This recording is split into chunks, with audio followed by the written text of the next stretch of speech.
আমি আমার এই ভিডিওর মারফত জল ঢালার মন্ত্র আর প্রণাম মন্ত্র আর তুলসীর মাহাত্ম্য আলোচনা করছি। আপনারা একটু মন দিয়ে দেখবেন, স্কিপ করবেন না, লাইক শেয়ার আর কমেন্টস করবেন। জল দেওয়ার মন্ত্র: মহাপ্রসাদ জননী সর্ব সৌভাগ্য বর্ধিনী আধি ব্যাধি হর নিত্যং তুলসী ত্বং নমস্তুতে। তুলসী প্রণাম মন্ত্র: ওং বৃন্দাবনয় তুলসী দেবৈ প্রিয়ায় কেশবস্য চ বিষ্ণুভক্তি প্রদে দেবী সত্যবত্যৈ নমো নমঃ। পৌরাণিক প্রেক্ষাপট ও ধর্মীয় গুরুত্ব: হরিপ্রিয়া তুলসী ভগবান বিষ্ণুর অত্যন্ত প্রিয়, তাই তাঁর অপর নাম হরিপ্রিয়া। বিষ্ণু বা শ্রীকৃষ্ণের পুজোয় তুলসী পাতা বা মঞ্জরি অপরিহার্য।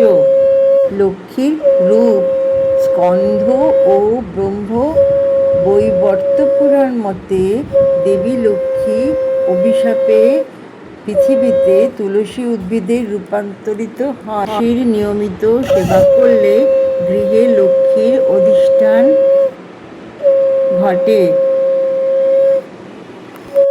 পাপ মুক্তি: তুলসী বৃক্ষের পূজা করলে, জলদান করলে বা এর পাতা দিয়ে ভগবানের পূজা করলে পাপ মোচন হয় এবং মোক্ষ লাভ হয়।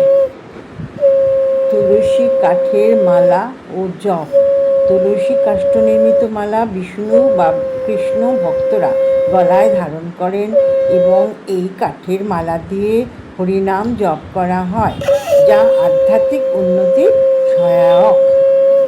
বিজ্ঞানসম্মত মাহাত্ম্য: শুধুমাত্র আধ্যাত্মিক নয়, আয়ুর্বেদ তুলসীকে মহৌষধি বলা হয়েছে।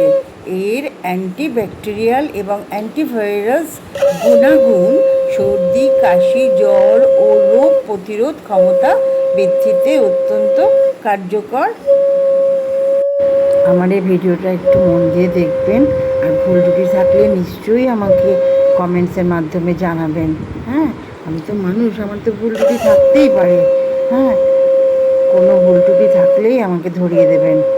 আর প্রণাম মন্ত্র জপে জল দেবেন, জল ঢালবেন মন্ত্র জপে, দেখবেন সাংসারিক মঙ্গল হবে। হ্যাঁ, আমার এই ভিডিওটা সাবস্ক্রাইব করবেন, লাইক শেয়ার কমেন্টস করতে ভুলবেন না। আবার দেখা হবে একটা নতুন কোনো ভিডিওতে।